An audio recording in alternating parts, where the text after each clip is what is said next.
Today, we have reached, somehow, the halfway point of the 2020s. Oh my Isn't that gosh. crazy to think about? I'm barely coming to grips with the end of 2024. I know. And you're telling me I know. we're halfway through the 2020s? We surely Get out. are. We surely are. Time is a-going. Oh no. But we are going to be talking about what is the game, the best game.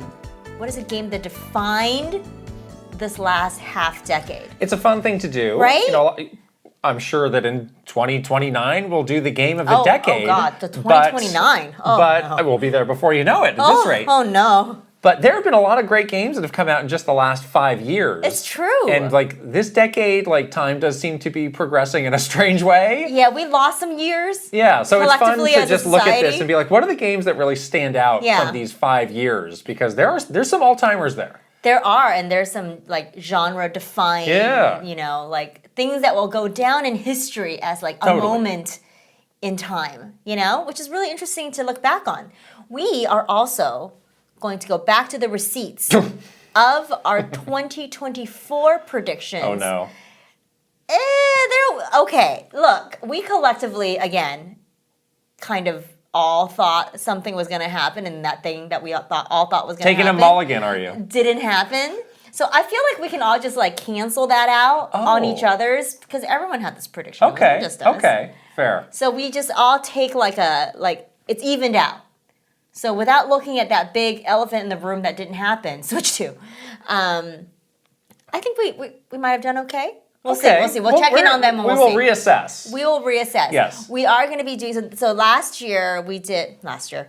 year, we did 24 predictions for 2024. Yes.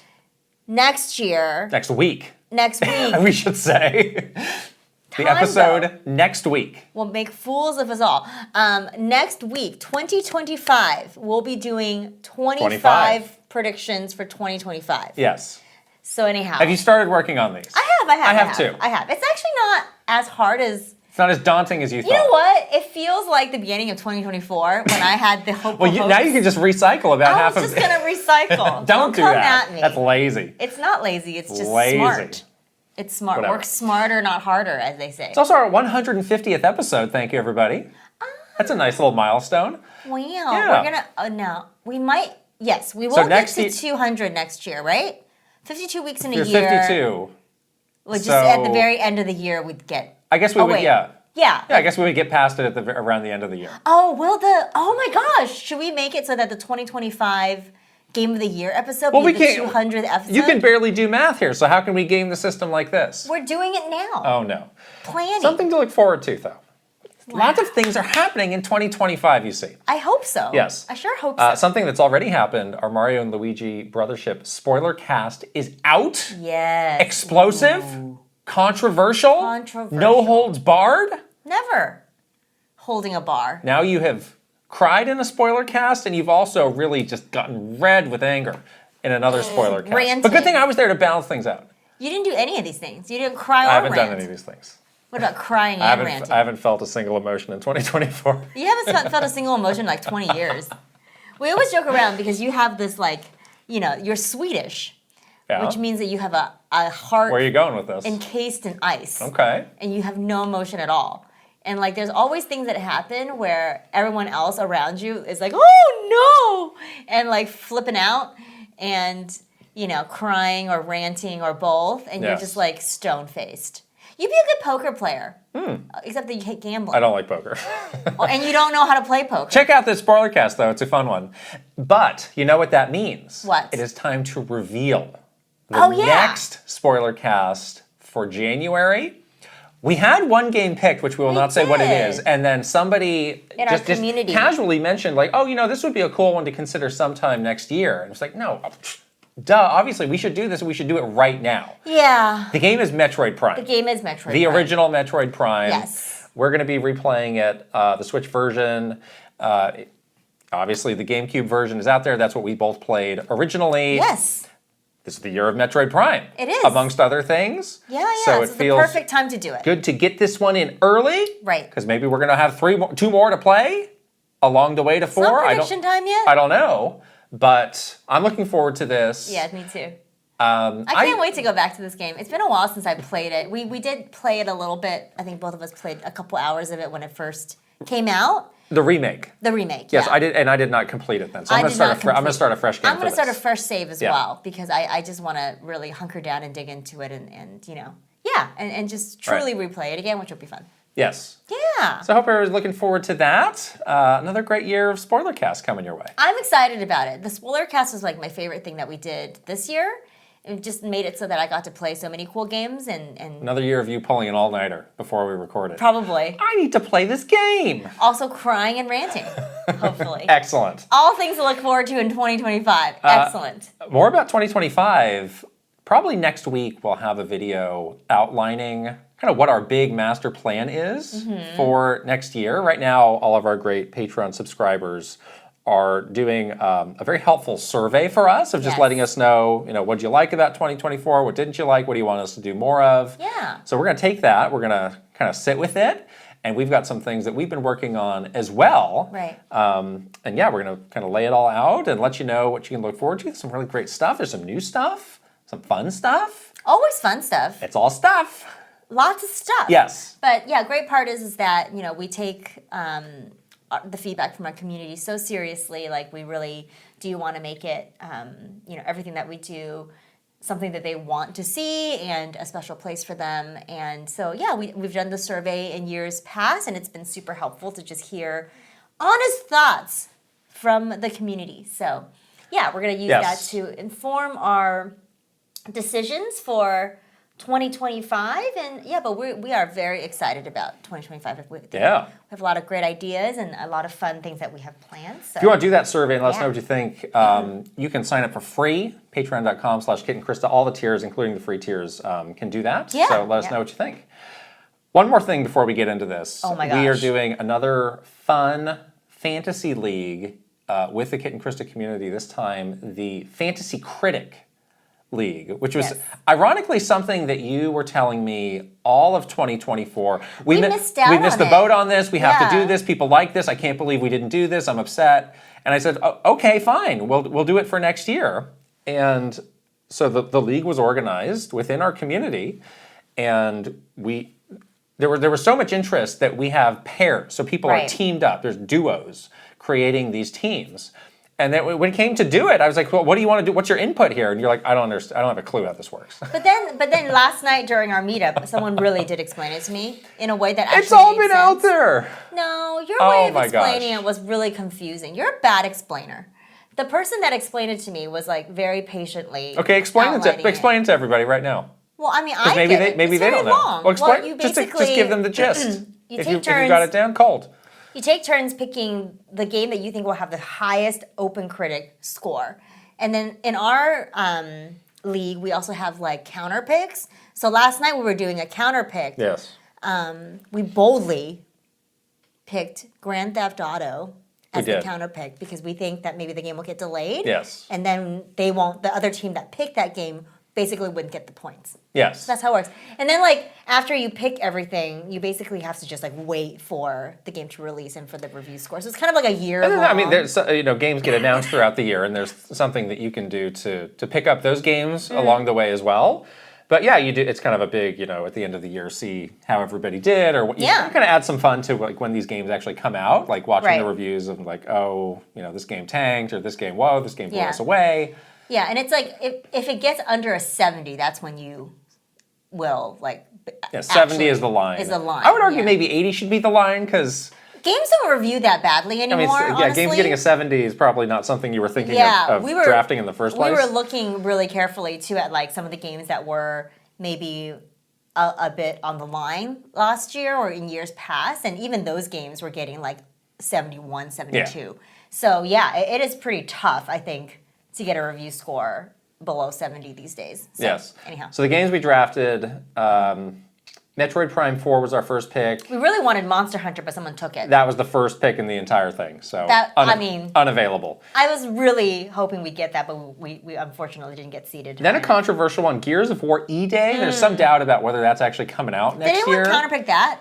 I believe they did. Okay. Yes. And then we went for a wild card. This cool indie game that we've seen, Ruffy and the Riverside. This one I have high hopes for. People should look out for that game in 2025. Yeah. And then our final pick, a major risk-reward game. This is really risky. Assassin's Creed Shadows, which is on the board all the way. I was like, somebody's going to take this, somebody's going to take this. And then it came all the way to us with our last pick. I was like, I think we should take this. Because look, what other game has the entire company riding on it? It's true. That's what you were saying. That was your argument for it. Make or break for Ubisoft to make this game good. But I was like, oh man, this game is going to be. It's already has so many things like against it, like the delay, the weird. It adds to the excitement. It adds to the excitement, and this game's coming out soon, so we will know soon enough. And we studied within the first couple months of the year. Oh, it could be off to a bad start for us. And then our counter pick was Grand Theft Auto 6. We got like praise for our boldness. I like this list. We got a good variety. Yeah. We got some bold picks. Bold pick. Gotta put yourself out there. I like this. It'll be fun. Pour one out for Grand Theft Auto 6. And I'm very happy that you're now a master of fantasy criticking. I get it. Great. I get it, guys. I look forward to your intense contributions to this. I truly get it. Okay. Game of the half decade. Yes. Let's get into this. So the way that I did this is I went through all the years, starting with 2020, and I automatically listed as candidates everything that was nominated for a Game Awards Game of the Year award. Nice. So there's 6 games there. And then I just went through Metacritic and was looking for the highest. What other games were notable but maybe didn't make that TGA cutoff. Other games that just had a really high Metacritic score and stood out. So I ended up with 10-ish games per year. Yep. And what we're going to do is we're going to go back and forth removing games from the list. There's so many games, I think we should each do 2 at a time. Okay. But we each can save a game. Is it 1 game per year? No, however you want. Save 1 game overall? Overall. Because we're ultimately going to come up with a list of 10 games. Yeah. And then we're going to share this was our favorite, this is probably the best one. This is much less scientific than our Game of the Year awards. It's much less scientific. This is more casual. Yeah, but I like the idea of But if you want to get crazy and say something like, I'm cutting Elden Ring, it's like, no. You can't. You maniac. I'm going to stop you. Yes. I'm going to stop you from committing this atrocity. But you only get that one time, right? Once. So you better make it count. You gotta make it count. You better really believe in that game. This is like Who Wants to Be a Millionaire? You can only phone a friend 1 time. Right. Okay. I went through myself beforehand and I made a list of these are the games that I really want on the list. I only came up with 8. 8 locks, so I kind of have some flexibility with the 2. And you'll probably pick some of the same. You probably want some of the same ones that I do. Yeah, for sure. So I'll just very quickly read off all the games. Really? No, let's just do it year by year. What's a better way to do it? Year by year. What do you mean year by year? We'll do the 2020 list and then we'll do 2021. No. We have to do it all together because it's going to be skewed all together. So just start picking games to drop. Oh, go ahead and read it then. Really fast. 2020, Last of Us 2, Animal Crossing New Horizons, Doom Eternal, Final Fantasy VII Remake, Ghost of Tsushima, Hades, Cyberpunk 2077, Spider-Man Miles Morales, Yakuza Like a Dragon, Assassin's Creed Valhalla. 2021. It Takes Two, Deathloop, Metroid Dread, Psychonauts 2, Ratchet & Clank Rift Apart, Resident Evil Village, Monster Hunter Rise, Halo Infinite, Returnal, Guardians of the Galaxy. 2022. Elden Ring, A Plague Tale Requiem, God of War Ragnarok, Horizon Forbidden West, Stray, Xenoblade Chronicles 3, Vampire Survivors, Bayonetta 3, Mario & Rabbids Sparks of Hope, Kirby and the Forgotten Land, Splatoon 3, Pokemon Legends Arceus. 2023. Baldur's Gate 3, Alan Wake 2, Zelda Tears of the Kingdom, Spider-Man 2, Resident Evil 4, Super Mario Bros. Wonder, Street Fighter 6, Pikmin 4, Final Fantasy 16, Star Wars Jedi Survivor, and then 2024, Astrobot, Balatro. I did it again. I'm banned from saying that. You are, forever. Maybe I'll cut it first, just to be rid of it. Don't do that. That can be your save. Black Myth Wukong, Metaphor Refantasio, Final Fantasy VII Rebirth, Antonblast, Like a Dragon, Infinite Wealth, Helldivers 2, Animal Well, Prince of Persia: The Lost Crown, and The Legend of Zelda: Echoes of Wisdom. That is our list. All right, that's the list. So we are 2 at a time going to take turns removing games from this list that do not belong.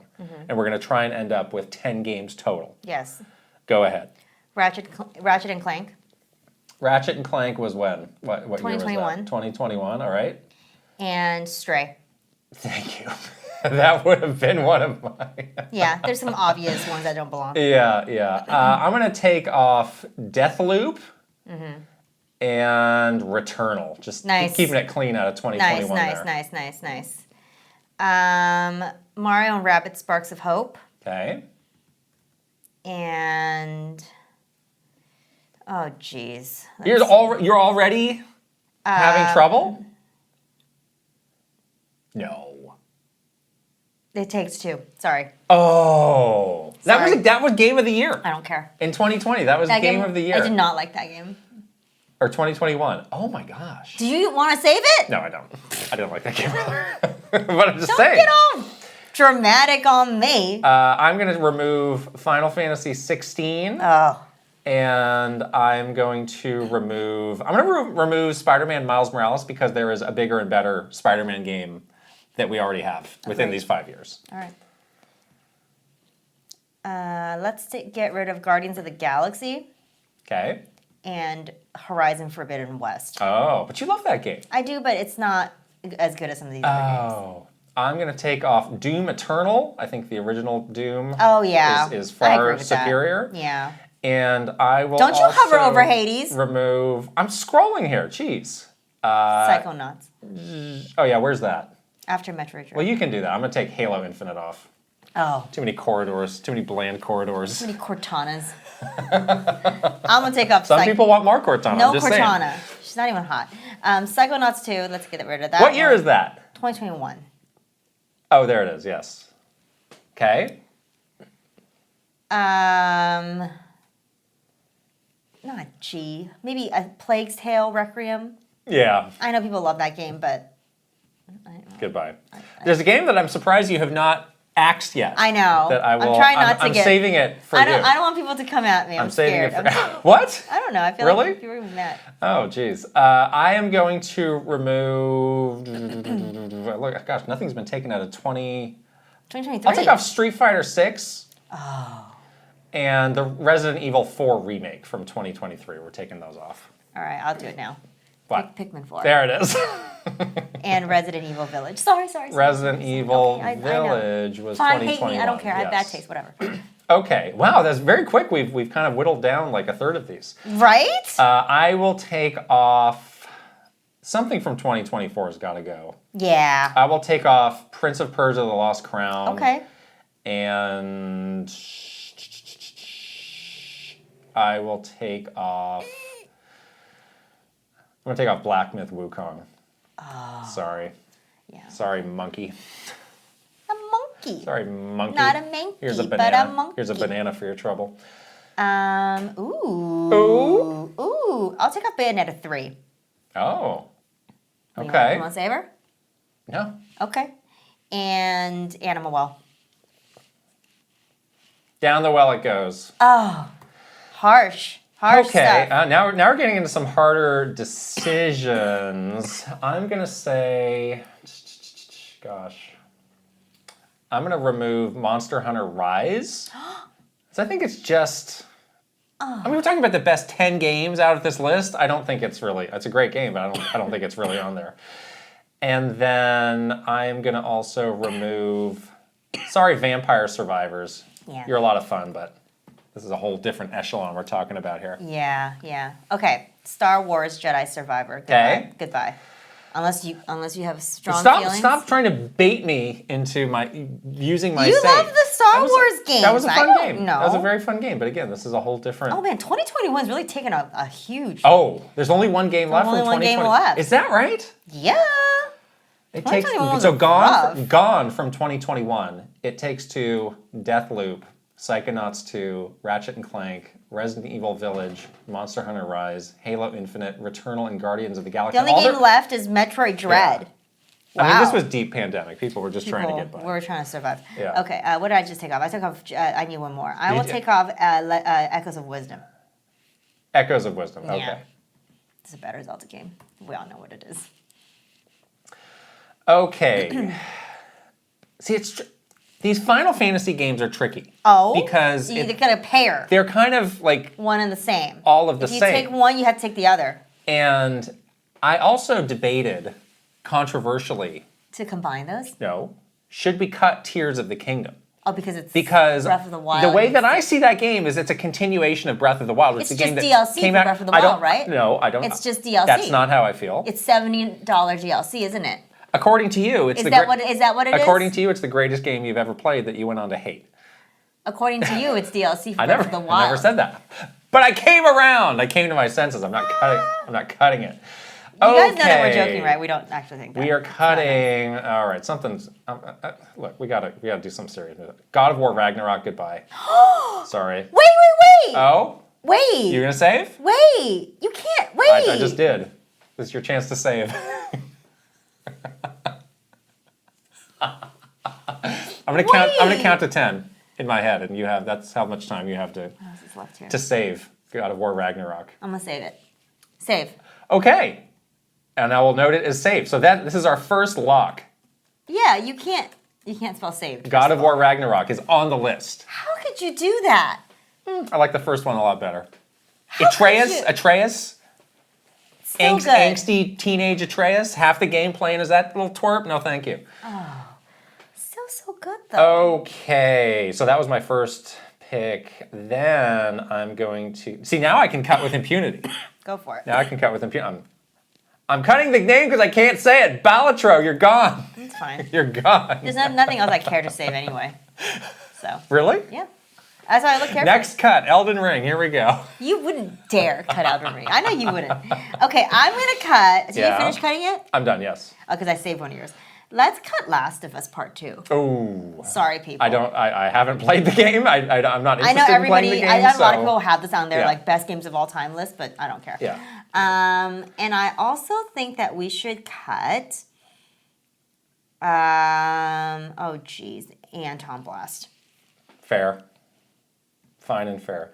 All right, let's read through what remains. Because I think we're more than halfway through this. So what remains: Animal Crossing New Horizons, Final Fantasy VII Remake, Ghost of Tsushima, Hades, Cyberpunk, Yakuza Like a Dragon, Assassin's Creed Valhalla, Metroid Dread, Elden Ring, God of War Ragnarok, which is a lock due to your save.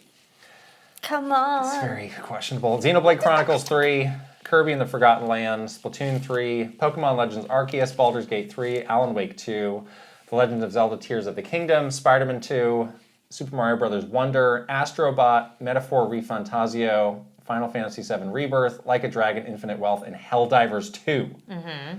I'm up? Yep. I am cutting Splatoon 3. Good. Goodbye. And I am also cutting Helldivers 2. Good. I was going to cut that one if you weren't going to cut it. All right, some hard choices for you. Metaphor ReFantazio. Oh, no. Oh, no. What?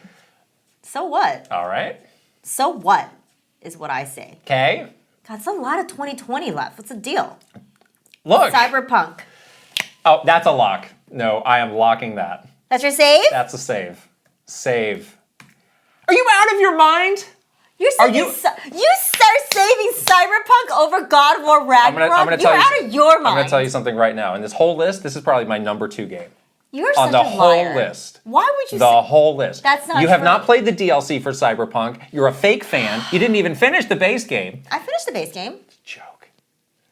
That's your assignment for this holiday break. No, it isn't. Play that DLC. You should replay God of War Ragnarok. That's your assignment. I deleted it. I uninstalled it. You did not. I archived it. You are such. Are you out of your?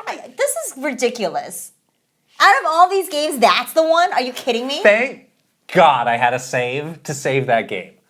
Are you insane? No! I'm so upset with you. This is. I'm really upset. This is a wild. I'm really upset. This is really a glimpse into your. This is my number 2 game. Your jumbled up. This whole mess of a brain. Number 2. You need a whatever. You need a what's it called? A all right, in your head. Get to picking. What else do I need to get? You have one more pick. Let's get rid of Assassin's Creed Valhalla. Okay. Now we have a hard thing here. We both like these Yakuza games, but I don't think it makes sense to have 2 of them on there. I think the first one's better. Well, I literally just said on a Game of the Year podcast last week, that I thought the second one was... I'll come back to that later. I'm cutting Alan Wake. Okay. Sorry. It's fine. Sorry, Alan. And I am also cutting... Kirby and the Forgotten Land. Yeah. Oh, why did we leave that one for so long? Sorry. Apparently you hate everything but God of War. You love Atreus. I love You're going to the prom with God Atreus. of War. Ew, no. That's illegal. You got the axe here. I'm going to axe something. You got the axe. You're fired. So how many do we have left? We have 1, 2, 3, 4, 5, 6, 7, 8, 9, 10, 11, 12, 13, 14, 15, 16, 17, 18, probably 20 games left. Okay, it's fine. No problem. Oh, man. No problem. Pokemon Legends Arceus. Get rid of that. Oh, see ya. That's... See ya. You don't have a save left, so see ya. See ya. Ouch. This is painful, but Ghost of Tsushima. I love that game, but I also can't get over the horse dying. So that's why this game is getting cut. Spoilers. I don't care. That was on right on the outside of my top 8. I was like, that's a pretty good game. It's a pretty good game. That's a pretty good game. Until they killed the horse, and then it was a terrible game. It went from 10 out of 10 to 1 out of 10. All right, we got to cut one of these Final Fantasy games and one of these Yakuza games. And I'm man enough to do it. We gotta do it. But you weren't man enough to save God of War Ragnarok, apparently. No. Okay, so you want to keep. Well, you don't have a say in this. First of all. Well, I was just gonna have a discussion with you. Maybe I'll leave it to you. We can keep Infinite Wealth if you want. I kind of like them equal, honestly. I think they're both great, but I think one of them should get on the list for sure. But I agree that not both of them should get on the list. I will come back to that. I'll let you choose. I am going to cut Final Fantasy VII Remake. Yeah, I would agree with that. And also, oh jeez, Xenoblade. Yeah, I was going to cut that too. You have no courage at all. You love chiming. Oh, I was going to do that. The minute I do it, you have cut nothing of interest. I've cut Pikmin 4. You had an out of body experience trying to cut what's interesting? Cyberpunk. Let's cut Mario Wonder. How's that? Wasn't even on my list. Great. Fine. Fine. What's your other one? Pick a Like a Dragon. Pick one. I dare you. Okay, let's cut Yakuza Like a Dragon. All right. Done. So the games left. Animal Crossing, Hades, Cyberpunk, Metroid Dread, Elden Ring, God of War, Baldur's Gate, Tears of the Kingdom, Spider-Man 2, Astro Bot, Final Fantasy VII Rebirth, and Like a Dragon Infinite Wealth. How many is that? That is 12. Oh, so I cut 2 more. So That's it. This is the last. I have the last say on this list. Oh God. No, let's do that. Since we're down, we'll each do one. We'll each do one to get to 10. Trying to get me back to your good graces here? I want to get you canceled for cutting something. But I'm going to go first. Oh, boy. What you going to do? Let's see. What you going to do now? Crossing, Hades, Cyberpunk. No, I want those on there. Metroid, that's definitely a maybe. It's definitely maybe. Elden Ring, God of War. That really ruins this list. No, it doesn't. It really ruins this list. You ruined this list. Baldur's Gate. Tears of the Kingdom, Spider-Man, Don't dare. I need to consult my top 8 list. Don't look at this, please. Because I had a really firm top 8. So I need to consult that. Huh. Oh, it's getting hard. Yeah. This is very hard. It's getting hard. I'm cutting Metroid. Oh! Sorry. Oh my gosh! Bet you wish you could have saved that, don't you? No. So like God of War better. All right, you have the final cut. What are you doing? You pulling your hair out? What is going on? This is hard. This is hard. Oh, darn it! Wow. That's really hard. What do I do? What do I do? Again. Baldur's Gate. No! Yes. You can't save it now. This list is terrible, and it's all your fault. I can't. I didn't play that game. This list is garbage, and it's all your fault. It isn't garbage. It's a great list. This list filled with wonderful picks. This list is trash. This list is a joke. This is thanks not to your true. Thanks to your input. Thanks a lot. How? The final list is, in no particular order, Yes. Animal Crossing New Horizons, Hades, Yes. Cyberpunk 2077, my save, Elden Ring, God of War Ragnarok, your save. Really can't get over that. The Legend of Zelda, Tears of the Kingdom, Spider-Man 2, Astrobot, Final Fantasy VII Rebirth, and Like a Dragon, Infinite Wealth. Wow. What an exercise. Great list. Do you want to crown... Do you have a top 3 you'd like to share? Do you have a top 1? What would you like to do? My top 3 is for sure Elden Ring, God of War. God of War. Seriously? I love God of War. That one? They're all good. And Tears of the Kingdom. Also, a close, you're not being close fourth. Close fourth is Spider-Man 2. Hold on. What is the deal with you? You're not being honest with yourself about not being honest. About you putting Tears. I've heard you say so many disparaging things about Tears of the Kingdom after the fact. But it's still fun. No, yes. you are putting on a show right now. I'm not. You are. Oh, Animal Crossing is pretty good too. My top 3 would have been Baldur's Gate. Yeah, that would have been one of them. It would have been Elden Ring, and then basically a tie between Cyberpunk and Baldur's Gate. Those would have been my top ones. I don't know you at all. This is what I've realized. Who are you? Play some games! You should play better games. I like Tears of the Kingdom because it's the one game I played in 2 years. I've played so many games. 12, in fact, for a spoiler cast. Well, congratulations to Elden Ring. One thing we can agree on. Yeah, Elden Ring best game of the half decade. Yeah, that probably is the best game of the last half decade. Yes. It's a game that I still think about a lot. So. Yeah. I'm going to think about this list a lot. Because you're mad? This is going to keep me awake at night. Good. You deserve it for your bad takes. This is really upsetting. You deserve to be kept awake. Let's see what some Patreon folks said. Kilo Kibo said, after careful consideration, I would have to give Game of the Half Decade to Animal Crossing New Horizons. Yeah. Not only was it a culturally significant game of the pandemic, but it was also the second best-selling Switch game of all time.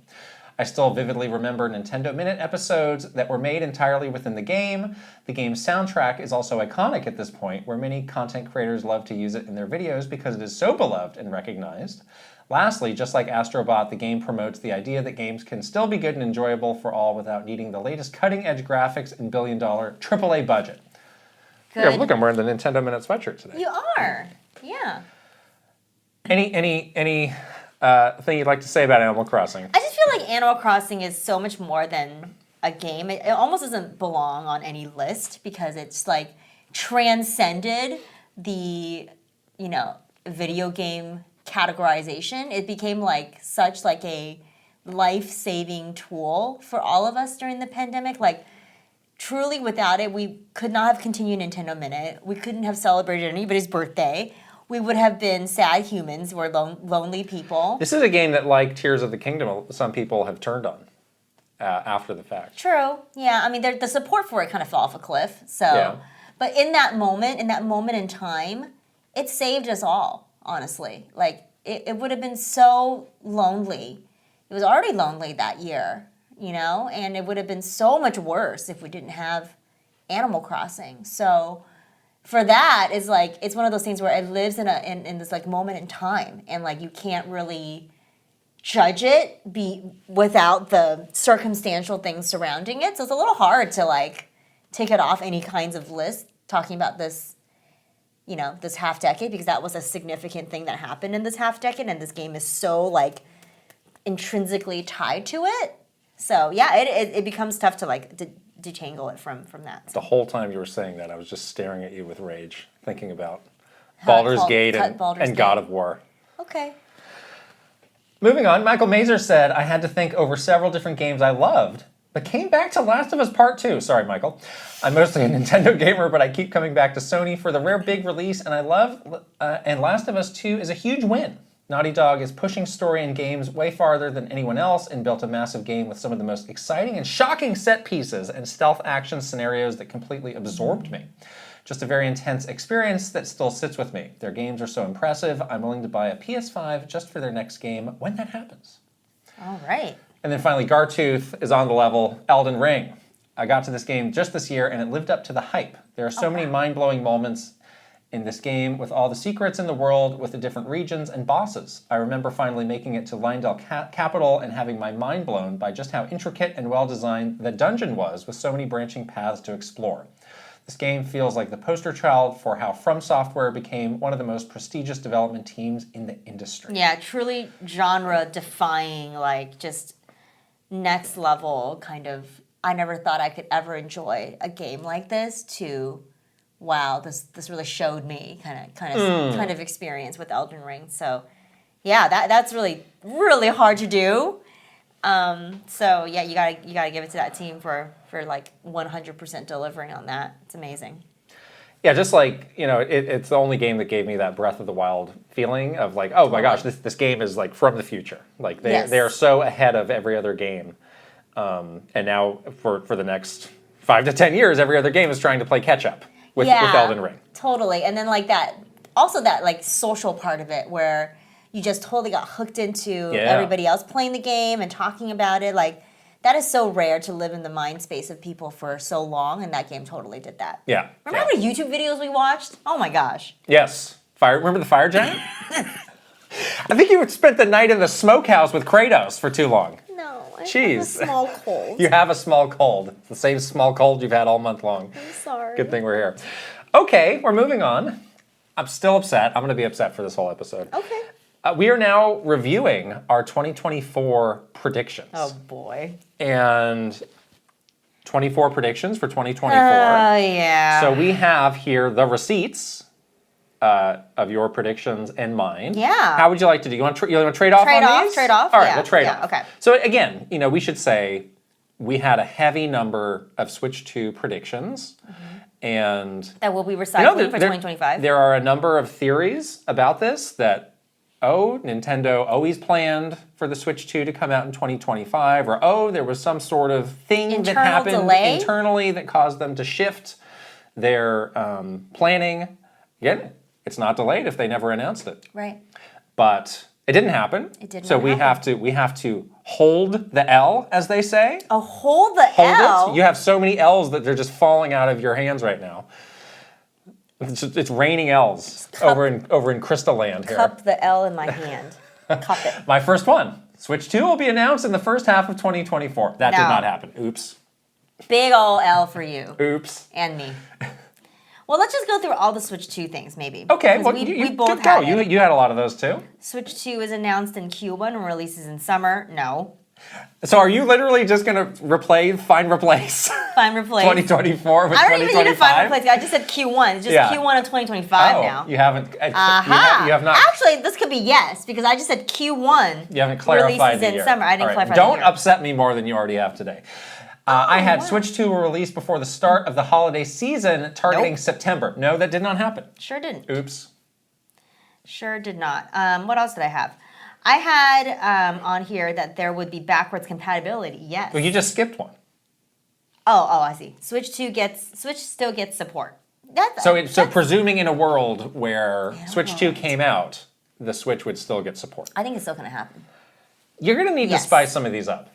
Yes. I'm just saying, that's the penalty that you have here. I said, in terms of upgrades from the original Switch, Switch 2 will feel like the jump from DS to 3DS, which I have listed as no, but maybe... Could be yes. I mean, it seems to be on the way to yes. Yeah. Based on what has leaked out. Mine says Switch 2 is basically the same as Switch, just with more power. Okay. I put yes next to it. But magnets. You did not have anything about magnets. I did not have anything about magnets. So you did not get that right. I couldn't have called them magnets if my life depended on it. Now, this is an interesting one. Remakes and HD updates will remain an important category of games for the Switch 2. And there will be 3 of the following games for Switch 2 coming this year. The Zelda Breath of the Wild Tears of the Kingdom 2-pack. Donkey Kong Country Returns, announced for the Switch. Okay. The F-Zero GX, no. Fire Emblem Genealogy of the Holy War, no. Xenoblade Chronicles X. So I almost indirectly had that come true, even though I had it completely wrong. Interesting. No, but you kind of had it right. Oh, I said 3, so I still got it wrong. 3 out of the following 5. I got 2 out of 5. Okay, so that you're good. Okay. Yes. Yeah. All right. I had on here that it was going to be compatible. Switch 2 is going to be compatible with existing controllers. It might not be with the magnets. Compatible with existing controllers. So we don't know that now because of the magnets. I mean, I still think that's probably... I mean, you may not be able to physically connect it, but you could probably sync a Joy-Con. Sync a Joy-Con, You're skipping all over the place here, by the way. I mean, these are... Please keep to your list. There's some that you want to sweep under the rug here. No, I mean, I have a price in here $399.99. We don't know that if that's true or not. So it's no, because it didn't happen. Yeah, one SKU, no. Because we don't have those. Who knows? No. Yeah. I had switched to third-party games. 3 of these, again, I had a list of 5 games, and I said 3 of these would be announced this year for Switch 2. Elden Ring, Final Fantasy VII Remake and Rebirth, Baldur's Gate 3, Cyberpunk, the new Assassin's Creed. Yeah, so no on all those. Well, no. High chance I am... correct next year. I am updating. Reshuffling. I am updating and reshuffling this prediction for next week. Yeah. High chance. Switch 2 launch titles is a category I have. Launch with Mario Kart 9, new 3D Mario in the holiday season, Metroid Prime 4 releases in October. We saw a glimpse of Prime 4, no release date, obviously. Yeah, no on these. Yeah. Okay. I think that's... Did you have any other Switch 2 ones? Tears of the Kingdom Breath of the Wild dual pack bundle with better graphics, like a DX version of that, no. Launches with third-party support, big third-party support, no. So, yeah. My last one was first-party Switch 2 games will be $70. We don't know. We don't know. I'm not just recycling these for next week, by the way. I'm coming up with all new material. Great. New material. Good for you. I also said it will be a light year for Pokemon. The key release would be a remake of Black and White in the style of Brilliant Diamond and Shining Pearl, launching on Switch and Switch 2. So that didn't happen, but it was a light year for Pokemon. It really was, yeah. We really just got a trading card game and some little updates for other things. Yeah. The announcement of Za. Zed. Zed and Ah. Yeah. But otherwise, no, that didn't happen. Yeah. Nintendo Entertainment. We don't get any updates on the next Mario movie. Wrong about that, because Mario movie, they did announce a new time frame and stuff like that for the next one. So, no. Here's one that I'm most happy with. The Nintendo Museum will open to mixed reviews. That definitely happened. Finally. Streak breaker. Okay. Slump breaker. That happened. That definitely happened. That definitely happened. Yeah. Okay. We don't really hear much about the Zelda movie. That's probably... I had that too. I said we will not get a substantial update on the Zelda movie. Didn't happen. Now you said kinda. We got like one update. What was the update? We are still making it. Does that count? When did that? What do you mean? There was like some... No, that does not count. Okay, great. Then yes. We're still making this thing that we said we were making. A movie. Yeah, no, that does not count. I had one to care about Super Nintendo World, which is after the Donkey Kong ride opens, there are new updates to Super Nintendo World. Yes. Say that again? After the Donkey Kong ride opens, there will be no updates. No new updates. Well, it just came out like a week ago, so yeah. Correct. 2024 is almost over, so yes. Does Snowman Mario count as a major update? Because that happened last year. It's gone. It melted away. Snowman. Okay. I said a new Nintendo mobile game will be announced. So no, Does the Pokemon card game count? No, I don't count that. But they did do the whole shuffle with Animal Crossing. With Animal Crossing, where they changed it from an ongoing game to a single download game for a price. Doesn't count. That really counts. Do something in mobile. I am daring Nintendo to do something with a mobile game. They're busy. What are you doing? Then get out. Just get out of this place. This is a sad Xbox prediction I had. Microsoft has a solid year. 6 to their schedule, 1 big game release every quarter. So I had that too. I said they would achieve their goal, because this is something Phil Spencer was really banging the drum about. Yeah. So did they have a release every quarter? I wrote down what came out. Hellblade 2, Flight Sim, COD Blops, Indiana Jones, and then they had 2 pretty big DLC packs, the Diablo DLC and the Starfield DLC. So I'm... Actually, maybe yes then. It didn't... I don't know if it was one every quarter, but I think they did have enough to kind of pass this test. I'm going to change my answer from no to yes. I said no-ish. They had the bare minimum to get a passing grade on this prediction. All right, fair. Okay, I had... Oh, another one of my... Whiffs? No. PS5 Pro will be announced and launched for the holidays. Mine was the complete opposite. No PS5 Pro in 2024, so you get that one. I got that one. Yeah. God of War Trilogy Remastered. Here we go again with God of War. No, that didn't come out. No. Elden Ring DLC, yes. So you read your full prediction, though. Elden Ring DLC comes out in February, and it's leaked. You're trying to rewrite history, and I don't like it. What? You're heavily editing some of your predictions to make it look better. Elden Ring DLC finally comes out in February and it's leaked. So it didn't come out in February. No. Because that's what was leaked. So you get a kinda for that. Fine. You do not get a full yes because it was heavily leaked at that point. So congratulations for just copy and pasting a news story into your predictions.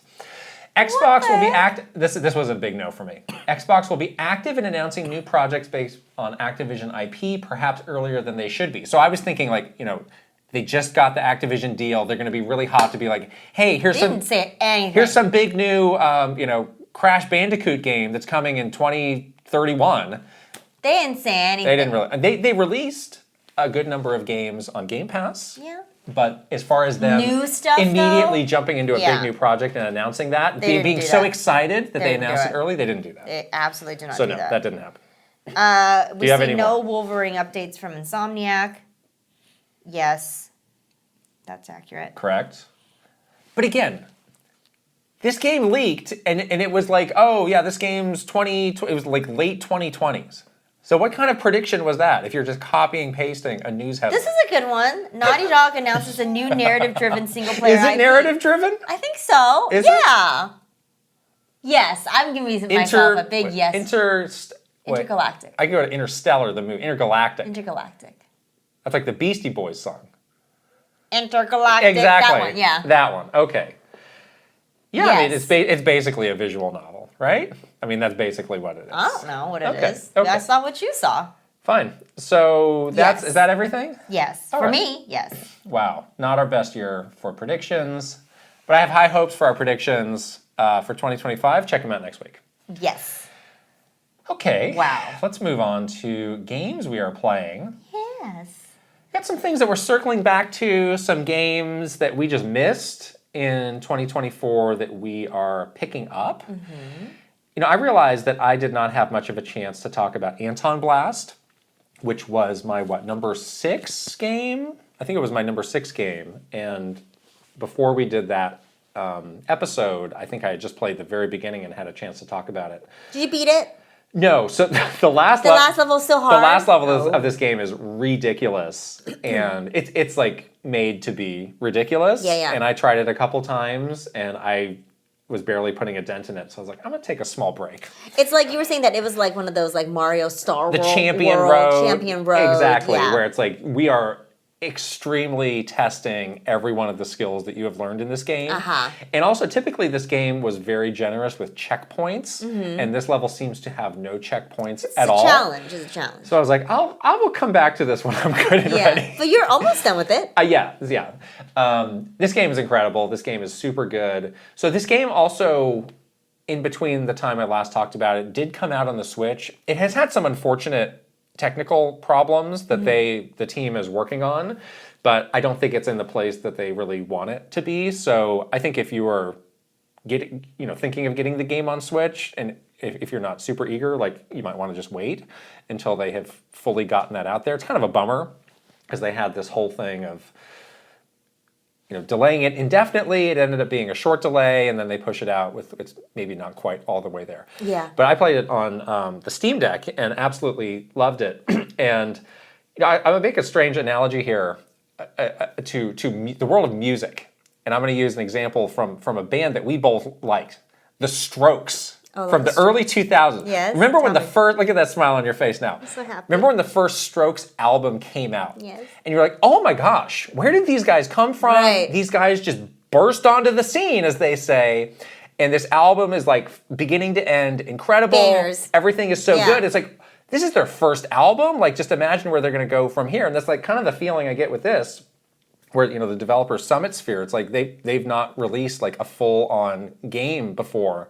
And for them to put out something like this, it's like, oh my gosh. And it's the same thing with music, where like these first-time albums, it's like they're young, they're hungry, they're putting everything into it. It's not technically perfect, but you can feel the passion and the drive. Exactly. So that's like the comparison that I give to Antonblast. It's like a lot of platformers kind of feel like a little safe in the execution. It's like, oh, it's for everybody. Like everybody can play this. It's going pretty hard. Easily. Yeah. Like this game is going for it. Like really extreme.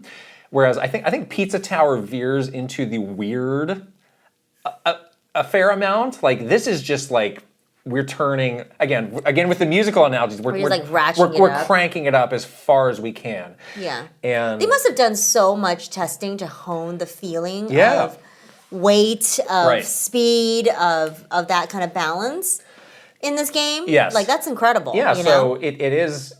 Most analogous to a Wario Land game, but there were a couple levels that really gave me Donkey Kong vibes as well. And you watched me play one on the plane to TGA's, where there were barrels, there were mine carts. You were kind of like it's very like time. Like those levels where you're like climbing across grass or across vines. I was like, this is very heavily inspired by a Donkey Kong Country sort of level. So it just really grabbed me.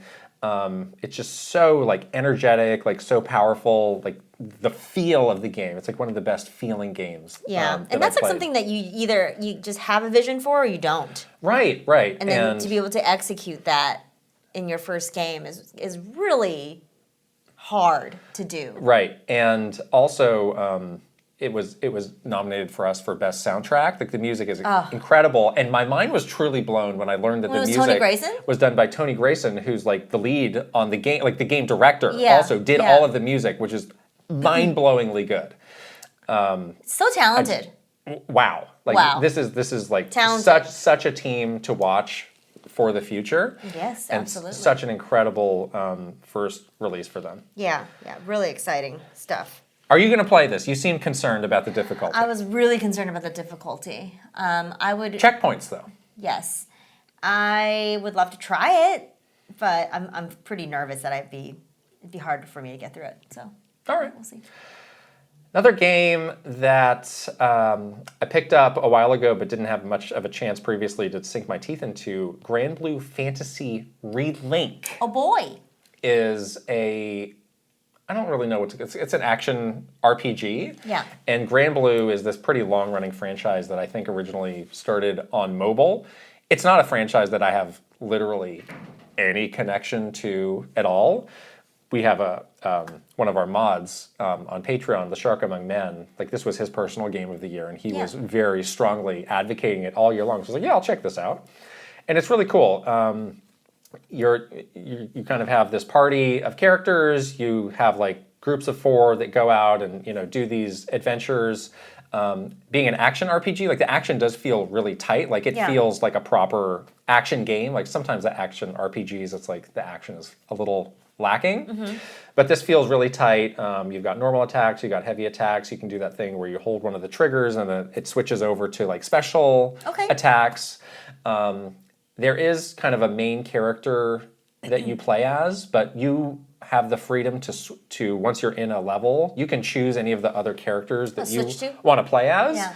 And it seems like they have a pretty interesting group there. Like there's a guy with a gun, there's mages, there's other like variations of melee characters.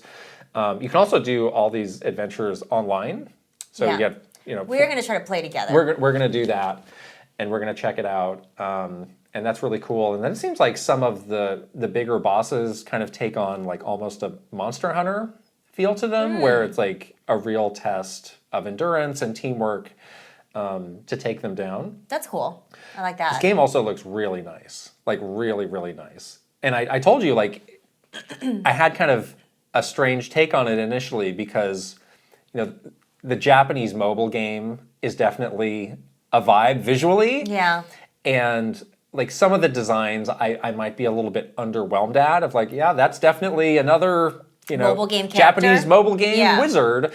But just like the way they have done the art, it reminds me a lot of, if you've seen it, the original artwork from the first Final Fantasy Tactics game. Oh, I love that where there's like a lot of like heavy brush strokes on the character. Like when you zoom into the characters, like you can really see so much detail. That's cool. It's really neat. I like that comparison. And the environments are really nice, really good vistas. Like a lot of like big clouds or things off into the distance. So I've been pretty impressed with this game. This feels like it was kind of a pretty big sleeper hit in 2024. And apparently it's a pretty quick ride to get through just the base game, but there's like a ton of post-game content as well. Okay. That's really made for like your group of 4 to kind of get together and work through. So I like it. Cool. Yeah, I'm gonna start that game over the break. Because we want to play with the Shakamon men, but we also want to play with each other. Yeah. Because it looks like a really fun multiplayer experience. So I have played nothing but Infinity Nikki for the past 10 days. I played a small bit of this too. I don't know what is the deal, but it has a vice grip on me. Vice grip. I cannot think of any better way to spend my time than just get all cozy with my Portal and my Infinity Nikki. I've been doing, literally over the weekend, I will play 8 hours of this game. It's amazing. It's incredible. It's so good. It's Breath of the Wild, but you get to dress up. That's what that game is. That's the best way for me to describe it, because the exploration is so fun, and the world that you're getting to explore is so big, and it just has that sense of oh, what's that over there? Or oh, I'm going to collect these new materials to, craft something. But if it has that feeling where you just never know what is around the corner, you never know, you could be on your way to doing a mission or something like that, and you will 100% get distracted along the way to do something else, or something else will catch your eye, or you'll discover something new. That feeling in a game is my favorite thing, and this game completely has that. And then there's some gotcha stuff that's pretty easy to ignore. Still, I'm pretty deep in this game now. I'm now level 35. And what do you get? You get outfits in the gotcha? Yeah, you get outfits, you get accessories, things like that. But I haven't really found the need to do any of that. And the natural progression that you're doing in the game will allow you to get some of the currency to participate in some of the special events, which happen. So they had a special event when the game launched, and then recently, I think just a couple of days ago, they switched over to a new special event. Oh. So now that's Holiday? Running. It's one around pets, animals. Oh, that's cute. Very, very cute. It kind of has a little bit of a Pokemon feel to it. Oh, I saw this. Yes. And I was like, these look like pals. They look like pals. Oh no. Is Infinity Nikki in danger? I was like, are you gonna get sued too? No, you're not catching them. You're just you get to you groom them for materials, and then you can play with them, which is very cute.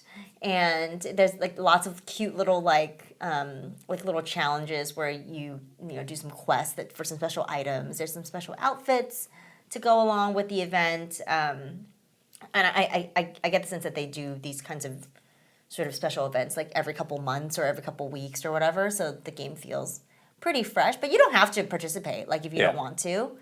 And yeah, I mean, I don't feel like there's absolutely this in your face you need to pay money to feel like you're getting something out of the game. I've never been locked out of a main quest because I didn't have something. I've never been locked out of progression because of not participating in the gacha stuff. But I'm just having a grand time exploring around and just enjoying the world. The world is so beautiful.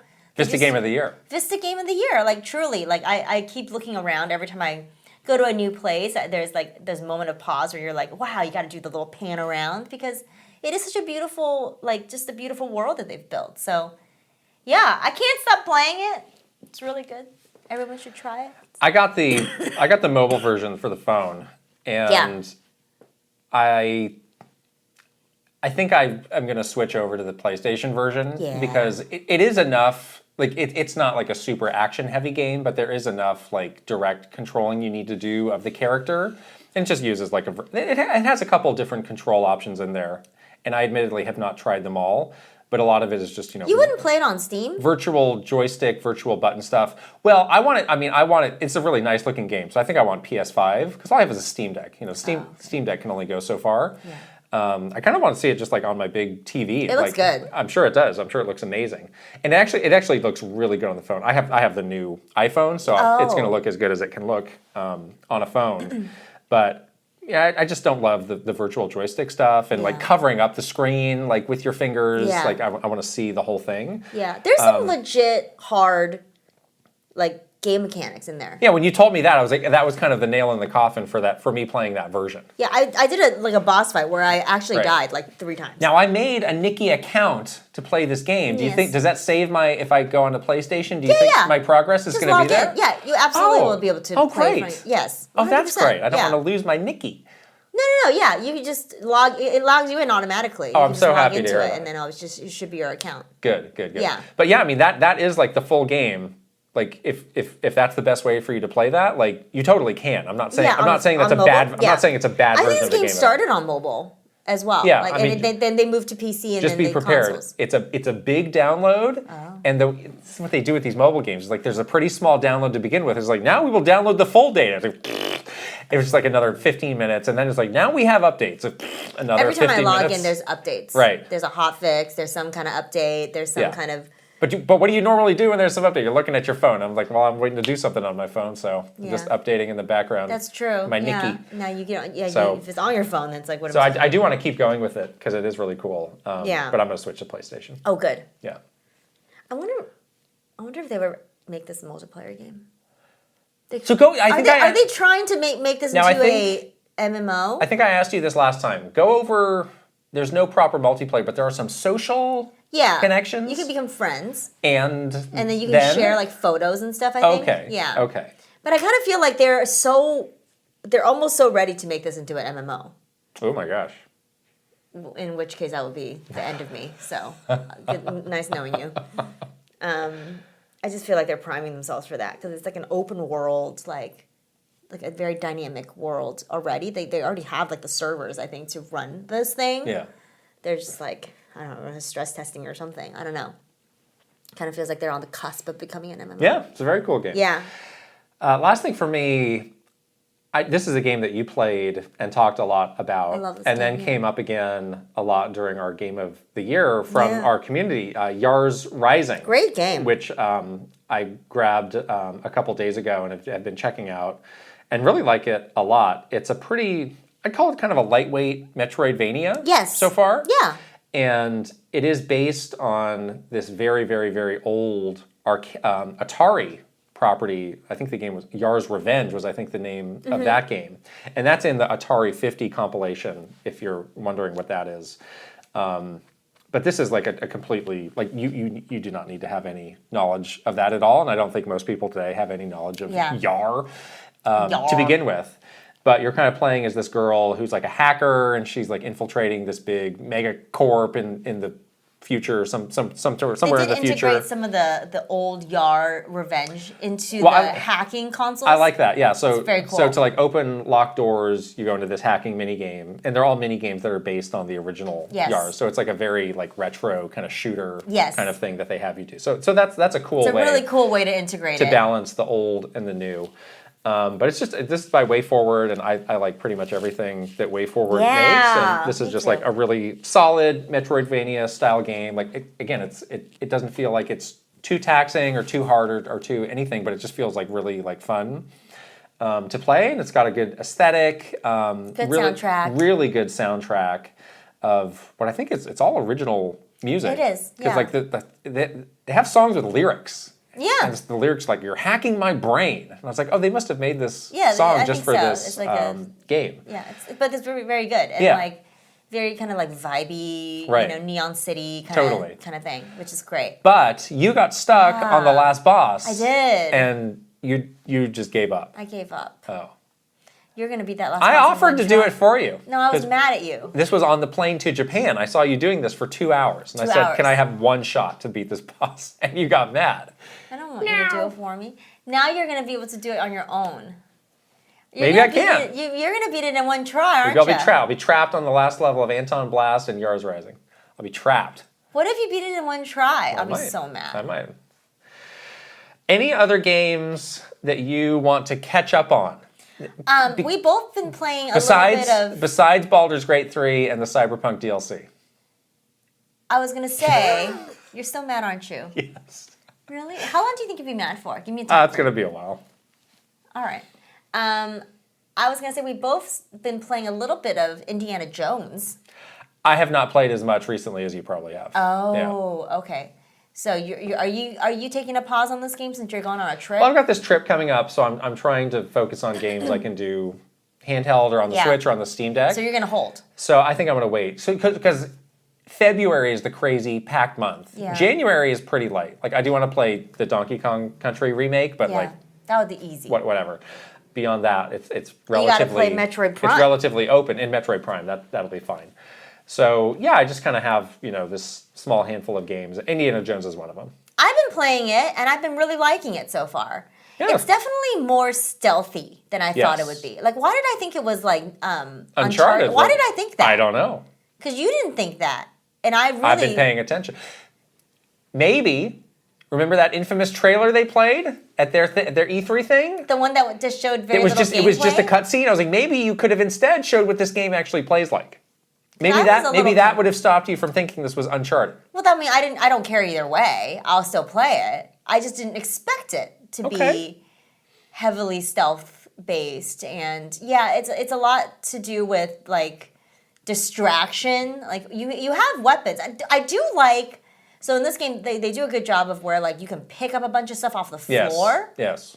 And that can be whatever you're just using whatever to your disposal. Clobber guys. Or like distract them. A lot of bowling pins everywhere. A lot of wine bottles. A lot of empty bottles. Pipes. Yeah. I got a pipe. Good. Or a bat or something. Yeah. You're like, yes, this is perfect.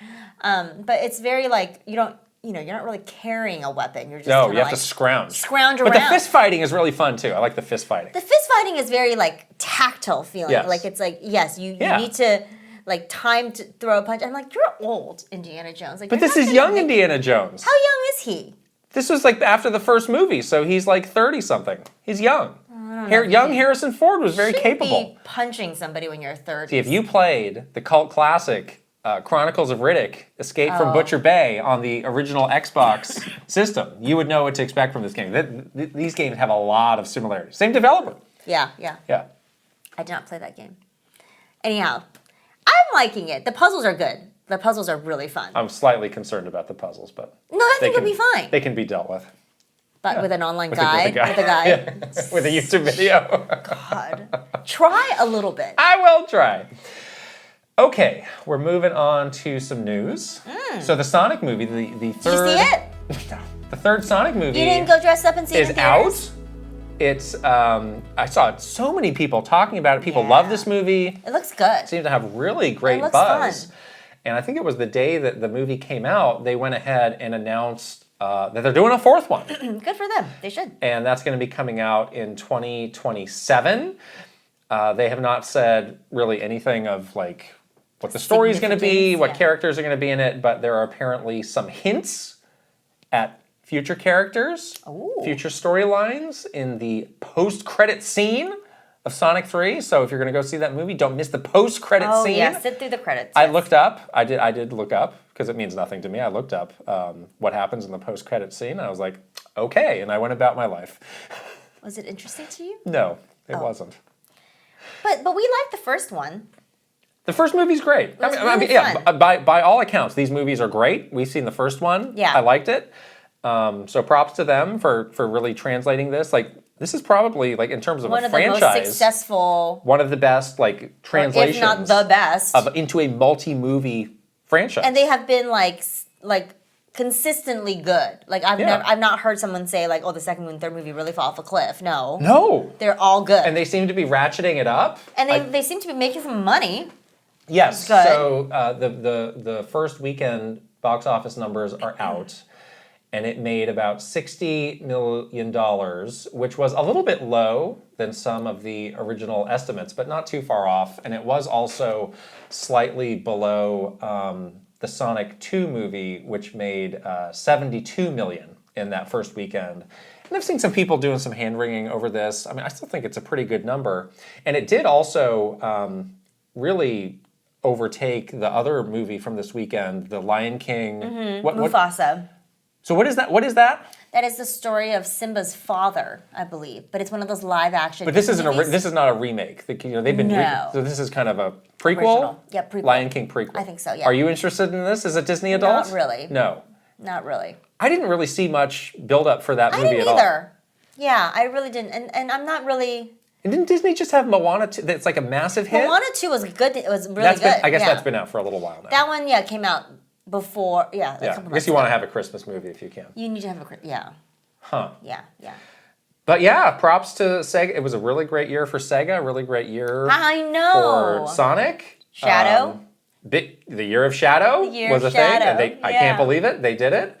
But yeah, this is a really turning into a movie juggernaut. Yeah. I like it. I think it's good to have, video game movies that have a good, positive perception and good reviews and high standards. I think that bodes well for video game movies in general. So that's good for everybody. More Sega news. Oh. The president of Sega, Shuji Utsumi, has been making the rounds, doing some interviews, and been saying some interesting things. He got asked about whether Sega would have some sort of a subscription service for their classic library of games. And he had a heck of a quote, which was, boy, here we go. "We're thinking something and discussing something we cannot disclose right now." Maybe don't say anything at all then. It's like... Barely made it through that sentence there. Thinking something and discussing something. As the beads of sweat poured down his face. I know. This is what the PR person's like... So this is interesting because Sega has been recently delisting a lot of their classic games. So basically any classic Sega game, like a Genesis game, that is not on NSO, the NSO stuff is still up there, they're basically removing it from all of these places. Right. So that does lead... I think that was probably why this person asked this question, was like, what is your intention? Right, why did you delist all this stuff? Are you going to do something like that?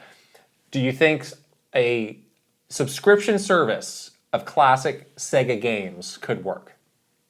Sounds like yes. What kind of answer is that? That's about the answer he gave. Are you asking me? Yes, I'm asking you. Do you think that would be successful? I think so. I think there's a big enough fan base where they would be into that, Yeah, I think it... I think if you have it all in one place where it's like you get everything and this is the place to get it, this is the place we'll be updating more stuff, like if that is truly what it's going to turn into, then yeah. Yeah, I think it boils down to what is the price, obviously, but then also like how extensive is the library.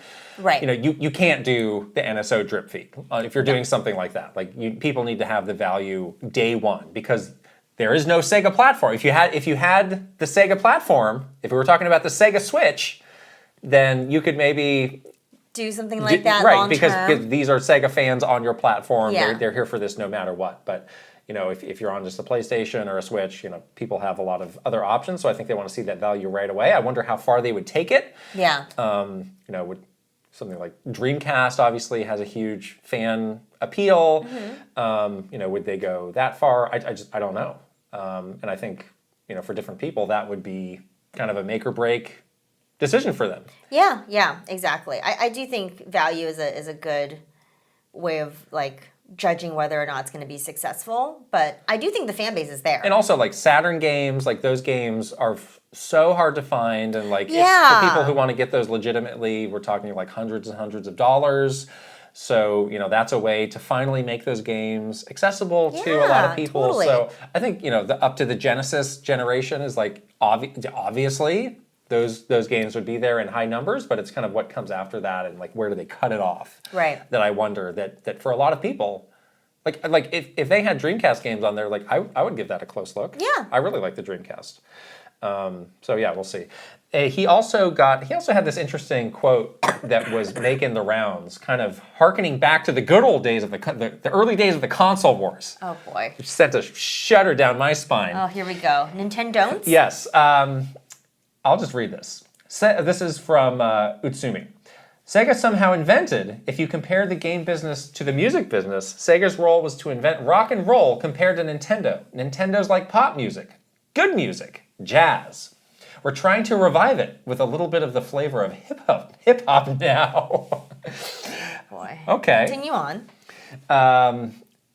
Sega had that kind of style back then. Sega's position was if you have attitude, Sega's the company for you, rather than Nintendo. Because of the games, because of the style, because of the coolness, or the kind of attitude.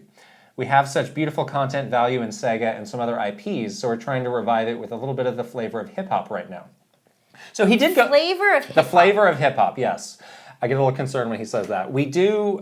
He did make a good point earlier in this interview of how Sega maybe lost its way a little bit, and they were kind of not the best fit for what the market wanted.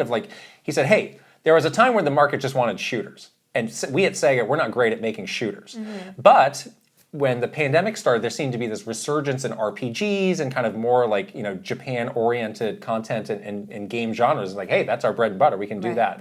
And that's kind of been leading this new resurgence for them. I'm very happy with where Sega is now. I think so they've too. done a great job. And this quote is a little cringy in some places, but I do think that what is at the core of it is that they are finding what makes their company unique. Yes. What they're good at, what differences they bring to games, and they seem to have a more clear vision of that. And that's good. You know what I mean? If you are just always sort of chasing a trend or trying to be like another company or something like that, you'll never get there. You'll never win because you'll always probably be a step too late. But them kind of figuring out okay, this is who we are. This is what we're good at. We're gonna get real clear on that. That bodes well for them, I think. And I do think that this year you can kind of see that play out. In the stuff that they were doing, the games that we're making, just kind of their presence out there. You can kind of see okay, their vision is a little bit clearer now. Yeah. But if you want to fly off the handle and pull a Nintendo again, we're going to be singing a different song, buddy. Pop music, though. The pop music. Gonna have a good music. Rap. They can have a rap battle. Okay. I mean they do have edgier. They do have a series that is literally based on organized crime, the Yakuza. One of the best series so I can understand kind of why he's going down that path. Literally one of the best. But series yeah, I think I think this is a good lane for them to be in. Exactly. But maybe don't push it so far that it gets cringy. Yeah, find your lane, find what makes you unique, be clear about who you are. Yes, that's a good thing. Lastly, we have an update on the Sony Kadokawa acquisition here we go. What story. Happened? So, the two companies have formed a, quote, strategic capital and business alliance. Uh-oh. So this is not the full acquisition that was being talked about, but Sony now will become Kadokawa's largest shareholder. So they're going to own about 10% of the company. Okay. And there's been a lot of very good analysis in the couple weeks that this has been talked about. Because I think initially people were like, oh my gosh, they're gonna buy the exclusivity of all these FromSoft games, and that's gonna be the biggest implication. But a lot of people have very smartly pointed out, Sony has a lot of interest in the broader IP portfolio that's also in manga and anime. Right. So Sony has come out and said that one of their big ambitions for this is to adapt a lot of these Kadokawa properties into movies and TV series and to bring those to bigger audiences outside of Japan. And there's kind of a whole other, we're gaming focused here, but there's a whole other conversation happening in kind of the anime world, of which we are not part of just being less than 12 hours in Kratos' smokehouse tonight, please. Of just being concerned of this is becoming a monopoly situation, just like some of the conversations and concerns that we have with games. Concerns that Sony is becoming the 800-pound gorilla of anime. It's kind of like you don't want that. We didn't want that for That was my Xbox. nickname in high school, by the way. The 800-pound. The 800-pound gorilla of anime. I thought it was just the 800-pound gorilla. No. Is there something? No, of anime. That's an important distinction. Yes. Okay, let's jump into some questions from our Patreon community. Remember, you can gift a Patreon subscription if you're looking to do a good deed for somebody into the new year. Not too late to give a great Not gift too late of us. Yes, maybe you forgot about Christmas and said, oh no. Forgot? Well, it's very quick and easy and wonderful thing to do is give the gift of a Kit and Krysta Patreon subscription. You can do that at patreon.com/KitandKrysta/gift. Yes. Pick your tier, pick how many months, and you're off to the races. That's right. Yes. Our first question is from Frulio. Given Astrobot's success, do you foresee a potential collaboration between Astrobot and Nintendo in the future? Perhaps a Mario and Astrobot crossover game, or Astrobot as a playable fighter in Smash Brothers. What would need to happen to make this a reality? Now, let me give you this scenario. I really want to know what you think about this. Tell me. Masahiro Sakurai emerges from his cocoon. He goes to Nintendo. He sits down with Furukawa and the big bosses. He said, all right, you want a new Smash Brothers game out of me, and I'll do it on this condition. You let me reach out to the Sony people, and we integrate these PlayStation characters into the new Smash Brothers. What is the reaction? I think they would consider it because it's Masahiro Sakurai. And, you know, stranger partnerships have happened. There was this whole, like, oh, I can't believe a Minecraft game is on Switch, right? To Nintendo, I think it's not, like, as, you know, sort of this, like, we can't work ever with our competition. Like, there's no way we'd ever cross that line. I never got a feeling that it was like that at Nintendo. I think if it's characters and IP that sort of fits with what their overall goals are, I think they'd be open to it. Yeah. The rivalry between Nintendo and Sony has cooled a bit over the years. It's not as intense as it once was, and it was extremely intense for a stretch of time. But, you know, we just got this Horizon game, the Lego Horizon game on the Switch, and I think that was a very unexpected first step. And I think Nintendo would be open to it because that would be, you know, they're not relinquishing their IP. It's the other way around. It's like we will welcome them. Yes, we will find a home for them. We'll find a home. Find a home for them here. So yeah, I think maybe this is surprising, but yeah, I do think Nintendo would be open to that. I think so too. And that would be a very, you know, strong hook to every. Hey, you thought everybody was here before? They're really here now. Oh man, yeah. Wow. I wouldn't want to work on that. It seems like a licensing nightmare. I fear for the fanboy conversations that would ever happen. Oh, should that become a reality? Yeah. But I don't need to worry about that now. What's really interesting about that too is that, like, for all of the Astrobot praise, there is a lot of, like, well, it's just copying a Mario game. It's this and that. You know, it would be so great if there was a more official partnership between Nintendo and or like some sort of cameo of Astrobot in a Nintendo game, because then you can really get back to what was cool about all of this is that, like, yeah, this team was inspired by Mario games. They probably grew up playing Mario games just like how we grew up playing Mario games. And they made this beautiful, joyful game, you know, that had some of these, like, sparks of, like, ideas that they loved when they were playing a Mario game. And isn't that wonderful? I think it would be great to have some sort of, you know, crossover so that we can just get back to that part of it versus it being like, this game sucks because it copied a Mario game, you know? Yeah, and I think also you wonder, I think there was a PS3 game, the PlayStation All-Stars, where they tried to ape a Smash Brothers style of game, and, you know, by all accounts, I didn't really play it that much. That game was fine, but nothing really that special. Yeah, it didn't, like, it's been so long, barriers. And they haven't revisited that. Like, do they have any intention of ever revisiting that? Because if they do, then that would be a deal breaker. But if they didn't, for something like this. But if not, then yeah, like this is the way that we can accomplish this. And hey, we're still reaching. You can convince yourself of anything. Like, really can. This is audience. how now we're infiltrating the Nintendo audience. Yeah. Versus the Nintendo side is like, we've infiltrated the Sony audience. Sony has bent the knee finally. Look at this. We've got all their great IP. Both sides can feel like they won. Exactly. You know? You can convince yourself that you won. We're all living in a cloud of delusion. You know what? It's fine. The delusion is the money that people will pay you for this game. You can delude yourself and think God of War is one of the top 10 games at the half decade. It is. Moving on. Manjock. How does one get nominated for the dreaded E3 lead role? Do you need to be in a specific function or level? Well, Manjock, so... What the heck? The E3 lead was basically the person who was kind of like the symbolic head of everything that was happening for E3. Yeah. I did it in 2018. And, you know, the whole time that we were there was always somebody who was the E3 lead. Was there ever a lead who was not from our department? Yes.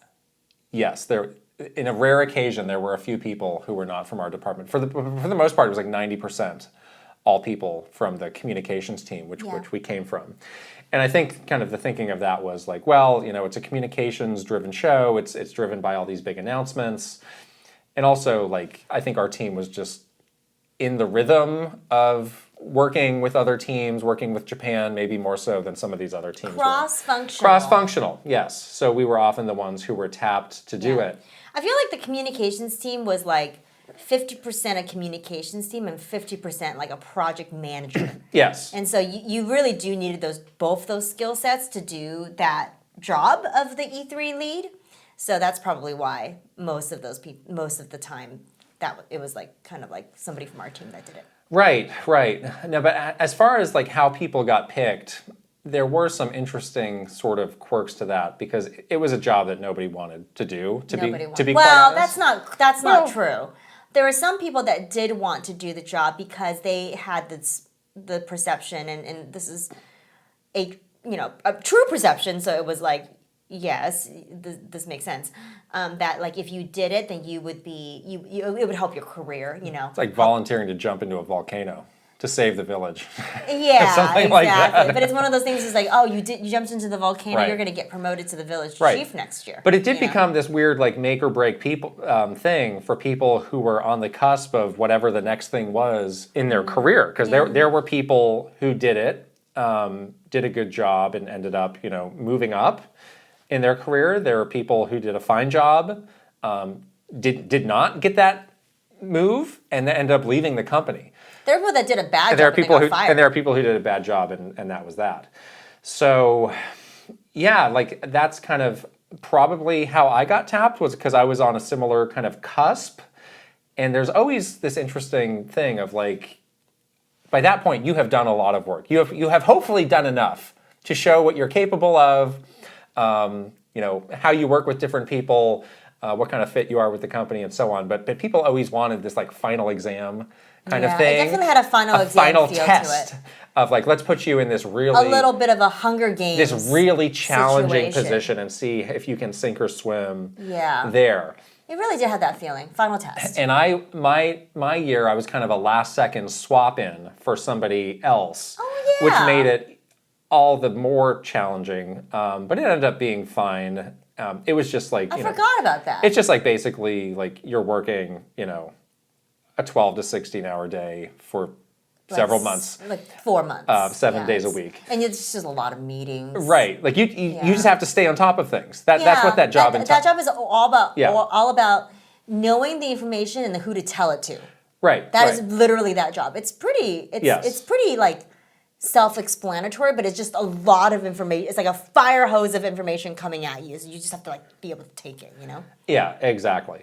And I remember like that. So when they had that change for me to do it, it was that morning. I got the news like, oh, well, you're going to do this, which was a big shock because I had no clue. And it was also like, oh, and you have a big meeting with the team in Japan tonight, so get ready for that. It was like, thanks for nothing, you jerks. Sit and listen, I guess. Or? No, I had to lead this meeting. So it was a lot of like, well, maybe cut me some slack because I don't have a clue what I'm doing or what just happened. Make an agenda. Thanks. I'll do better next time. There was one year, the year that Breath of the Wild got announced, and the person that did it, everyone that was a previous E3 lead or even a future E3 lead was really like miffed because that was considered like the easiest year to do ever. Right. Because instead of having like so many announcements that you were juggling, it was like one game focus. It was more simple. Yeah. And of course that year, because Breath of the Wild was such a breakthrough game, that was like a winning year for Nintendo at E3, like a year where everyone felt good about Nintendo at E3, and that person took all the credit for it, obviously. And everyone was mad because they're like, well, that's so like lame. Like this person was set up to succeed in like the easiest way possible, whereas all the other E3 leads had to like struggle and fight like all of the crazy stuff leading up to E3 and during E3, and then this person just got to like sit back in this tree-lined, beautiful E3 booth and kick their feet up and watch the accolades come in, and everyone was like mad. So that was pretty funny too. So there are some years that are easier than others, I guess. But yeah. Baby Chris has a question. I'm not sure if this has been asked yet, but nowadays patches are commonplace and provide necessary support for the game. How did Nintendo feel about explaining the glitch in The Legend of Zelda Skyward Sword with their dedicated patch to the masses? The Zelda Data Restoration channel was the first available on the Wii Shop channel to feature a screen reading, "The download of this software is only advised to those who own a copy of the specified game. Thanks again for your insights." Yeah, this was a really interesting thing that happened before patches were a thing at all. Yeah. And we actually did kind of a more in-depth conversation on this specific topic with a different channel, Thomas Game Docs. Yeah. Which some of you may be familiar with. It's a really big channel, and we helped him with a video that was dedicated to this topic and contributed some background. So if you want a kind of a more in-depth explanation of this, you can check that video out. But yeah, this was a big surprise when we learned that there was this really bad kind of game-breaking, show-stopping bug. Yeah. And I remember I was in a meeting, a kind of small meeting when we first heard this, and it was so hard to judge the severity of it. Because it was like, oh, there's this big bug, like we're looking into it, but your mind just goes in different directions. Like, what happens? Is this happening? Could this happen to everybody? Like, we have to recall the game? Like, what? Yeah, what do we need to do? How severe could this be? Widespread is it? Yeah. And like, this was, pretty shortly after the game had come out. It was the big holiday release. It's like, oh my gosh, like this could be a huge blemish on, what had been otherwise like a pretty positive launch for the game, and we're feeling good, and people were buying it, and it got great reviews. But it's like, oh my gosh, like this could be the long-lasting legacy of this game. It was like, this is the game that didn't work. But over time, we got more information from our testing group, and they were like, no, it's a pretty small pool of people. Yeah. You need to do these very specific things for it to happen. And we're looking into solutions. So we started to think, okay, fine, that seems a bit more manageable. So we did what we could, because we knew that pretty soon the questions were going to start rolling in, and we needed to proactively tell people what to do. A, how to avoid this, but B, if it happened to you, here's what you can do. And we did learn that they were going to go to the lengths of making this channel, which was very unusual at the time. But also, if anybody did experience this before the channel happened, you could send your Wii, mail the whole Wii to Nintendo, and they would fix it for you. Yeah, their like customer service on like fixing your stuff was so next level good. Yeah. Even back in those days. I mean, it's good now, but it was like, no questions asked. They will fix it for you. Yeah, it is scary to think of like the world of games before patches, and obviously games were not as complex as they are now, but you could just be left with this major disaster that you can have. There's really nothing that you can do about it. Yeah, can do about it. And nowadays, the day one patch is just a reality, and patch notes are very. You have to live with some amount of bugs in a big day one release, and it's like, it'll get fixed later. And then also there's this perception and sort of this acceptance of this games are more ongoing now. If a balance update is needed, they'll fix it. I don't care. You're like, I'm going to wait for stealth to get patched out, and then it did. Here, don't get Antonblast now on Switch. Get it in 2 weeks because they'll fix all that stuff. They'll fix all that stuff. Right. So it's a different world now, isn't it? Now he's like, oh, I don't need to send my Wii in just in case something bad happens. Yeah. It's amazing. Yeah. Technology.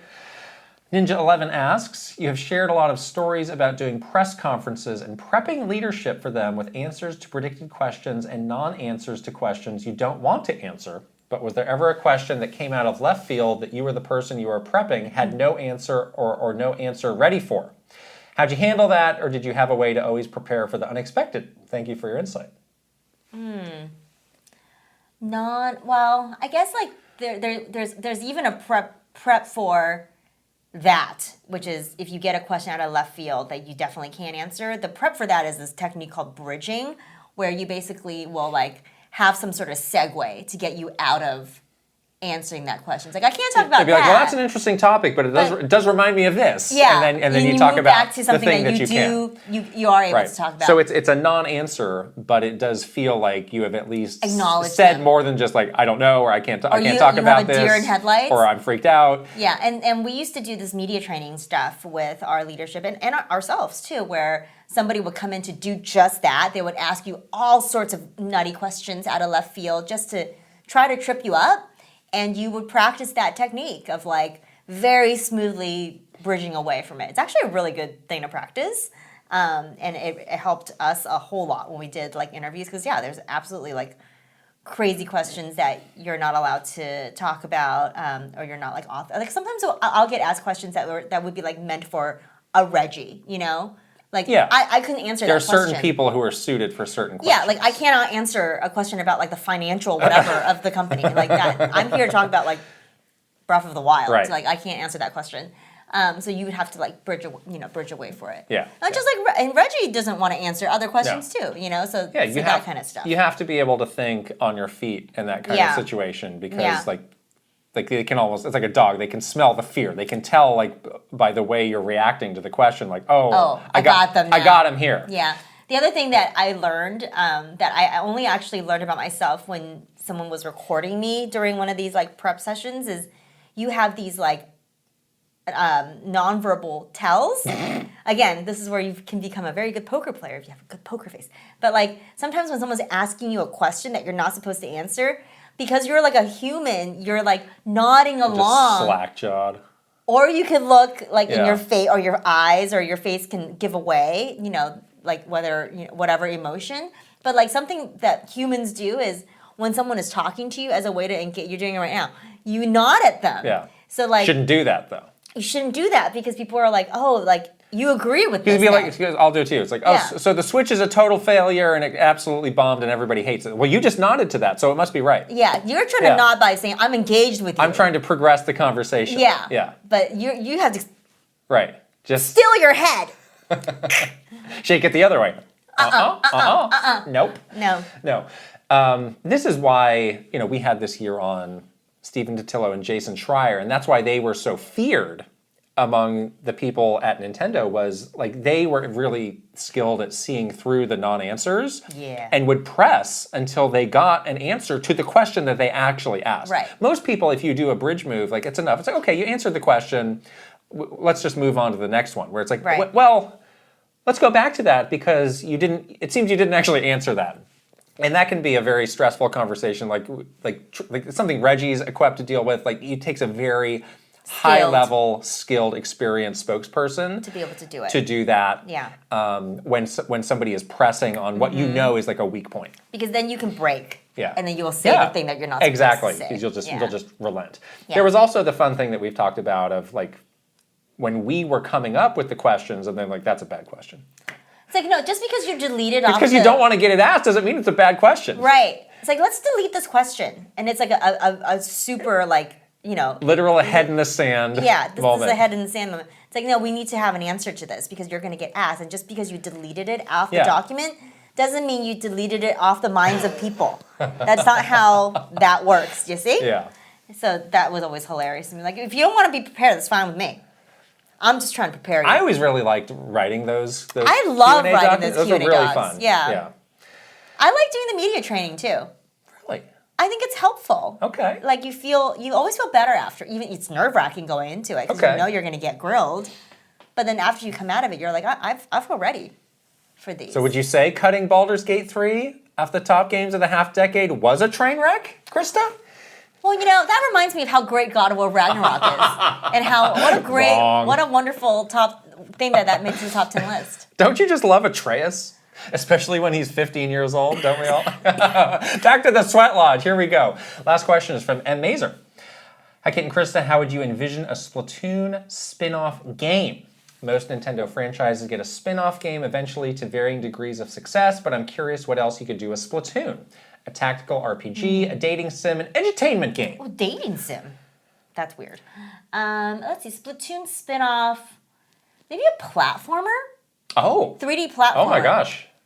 Well, I mean, single-player Splatoon does have some platforming to it. A little bit, yeah. It could be kind of fun. So, maybe there's something you can do with the ink, where like you can make your own platforms, or you could like they even have some of that thing where you go into that little inkjet thing. Like they have those kinds of mechanics already. This sounds like what they already have. Just go further with it and make it into a proper 3D. Just go further. Okay. 3D platformer. Perfect. Wouldn't that be fun?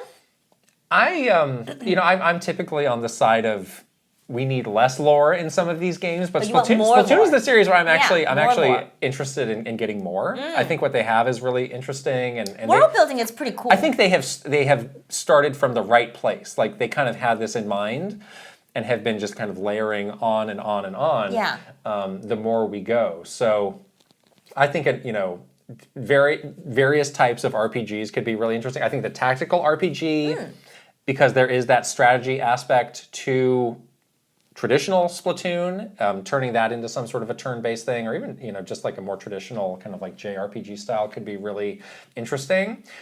I'm always so interested that Splatoon does have some very developed, very big personality characters, but you are never playing as them. You are always just nameless faceless, inkling grunt, or whatever, octoling grunt. And I've always thought it's so interesting that they've never gone ahead and said this is the hero of this game, Jalonzo. Sammy Squid or whoever it is. Secret heroes Jalonzo. Sure, but I think that's a big opportunity for them in the future to have this big kind of main character energy in somebody who's not, a Squid Sister or Captain Cuttlefish, but who you are directly playing as. They really have built a lot of characters around the NPCs. Yes. Which is cool because it's great for world building. It's great for like the overall, environment that you're existing in. But you yourself is a very personalityless, nameless Squid Kid. Totally. Or Octoling or whatever. So yeah, that is kind of interesting how they haven't like really delved into that yet. The other idea, styles heavy game. Because the fashion is so cool, and Splatoon, that could be a fun way to also like expand the sort of the world itself, or at least get you to know about the world. Infinity Marina? Oh, Infinity Marina and Pearl. There we go. Oh, that's cool. I could play a game like that. You could do a visual novel of like how did they become big pop stars? That's true. That sounds fun. Or like a journey, like a prequel where they are auditioning for roles before they hit it big or something like that. Like their journey to being big pop stars. Right. Like that could be kind of a cool I think story. The series has so much potential. What was the mini game? I forget the name. The mini game that was in 3 where you were like laying, it was like card based. What was that one? Even that was really fun. I liked that a lot too. That was really Which is again, like this is why I got a little bit frustrated that Splatoon 3 was just kind of like more of the very small iteration on what they'd already done. It's like you have so much potential to do these big, bold things. Yeah. So time to not phone it in. Don't just think now that you have just like this is what it is. It cannot be anything more. We're just going to keep doing this. Do more. Try something more. Yeah, I agree. I think there's such a opportunity for some kind of cool spin-off. So I hope they do that. Yeah. Wow. All right. Thanks everybody for the cool questions. Thank you. What else is happening? Yet again. Oh, wait, okay. So we made a small change to the little rundown here. For 2 weeks in a row now, you have been completely just deer in the headlights. Do I do that part? No, you have to do this part now.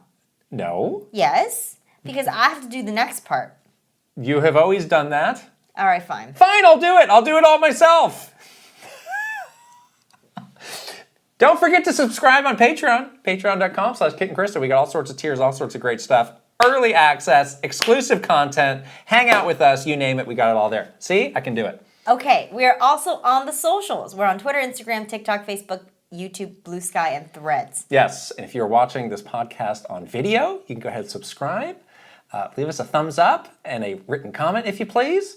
And if you're listening on audio, you can also subscribe, give the podcast a 5-star rating, and a written review if you please. See, that's how you're supposed to do it. What do you mean? You go, I go, you go. That's not how it's been done. Because it used to be different. Anyways, all right. What? Now we're doing it this way. What? What is right? Okay, we are going to wrap up this episode by shouting out our wonderful Patreon subscribers, starting with our final boss, Aaron Hash. I put the Zelda statue next to Aaron. Almost time for another year of Aaron Hash. There you go. Yeah.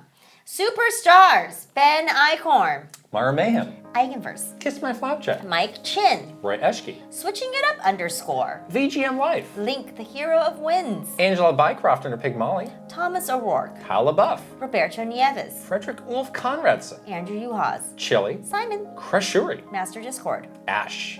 Ajay Kunlas. And 40 Gig. Yay! We heard that Molly has some new neighbors.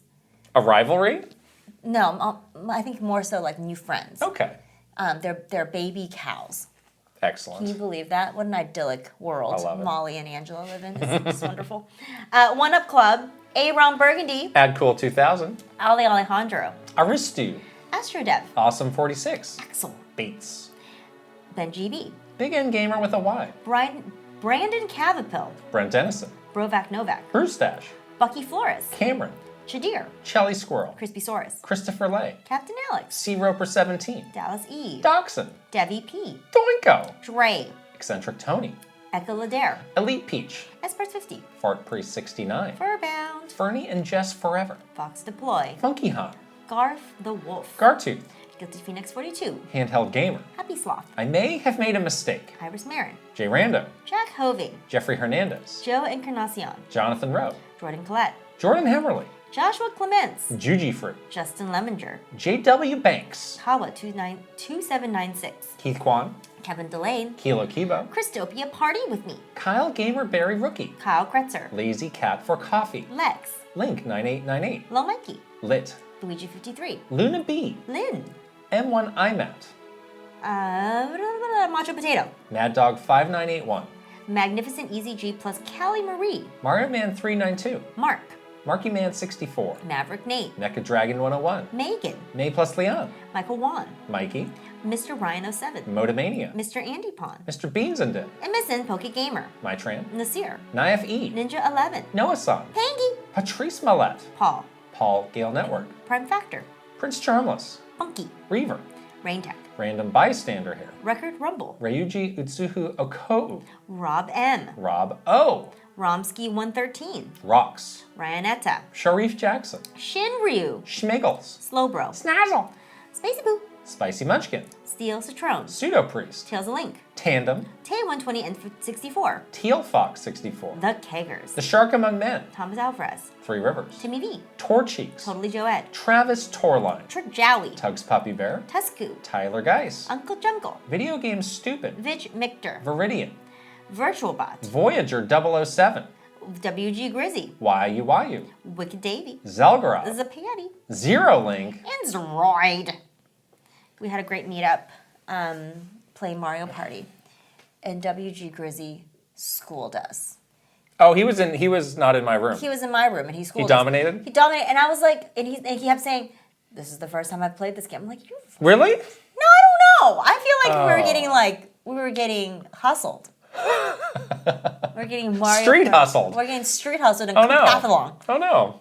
Anyways, it was really fun. Okay. All right. Wow, this is the last podcast Yes. for 2024. It is. What an exciting way to end it, with you becoming horribly angry at me for God knows how long. I would say maybe you can just aim a bit higher for 2025. On that note, we're going to wrap it up. See you for predictions next week. Bye. Bye.